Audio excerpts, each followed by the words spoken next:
విలేకరులపై అనుచిత వ్యాఖ్యలు చేయడమా? విలేకరులపై అనుచిత వ్యాఖ్యలు చేయడమా? విలేకరులపై అనుచిత వ్యాఖ్యలు చేయడమా? విలేకరులపై అనుచిత వ్యాఖ్యలు చేయడమా?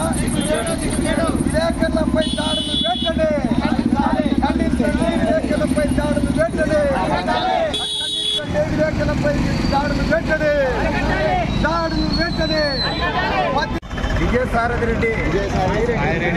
విజయసాయిరెడ్డి అనుచిత వ్యాఖ్యలు చేయడం విలేకరులపై శోచనీయము.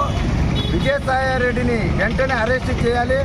ఎందుకంటే నిజంగా ఉండే వాస్తవాలను రాస్తుంటే పత్రికలలో కానీ టీవీలలో కానీ చూపిస్తుంటే విజయసాయిరెడ్డి ఆకృతం పట్టుకోలేకపోయి విలేకరుల పైన అనుచిత వ్యాఖ్యలు చేయడం శోచనీయం. ఇది వెంటనే విజయసాయిరెడ్డిని అరెస్ట్ చేయకపోతే రాష్ట్ర వ్యాప్తంగా ఆంధ్రప్రదేశ్ జర్నలిస్ట్ యూనియన్ పెద్ద ఉద్యమం చేపడుతుంది. అలాగే నందికొట్టుకును కూడా బంద్ చేయడానికి వెనుకాటేసే ప్రసక్తే ఉండదు. కాబట్టి వైసీపీ నాయకుడైనటువంటి రాజ్యసభ సభ్యుడు విజయసాయిరెడ్డిని అరెస్ట్ చేయాలని చెప్పి జర్నలిస్ట్ యూనియన్ తరఫున డిమాండ్ చేస్తున్నాం.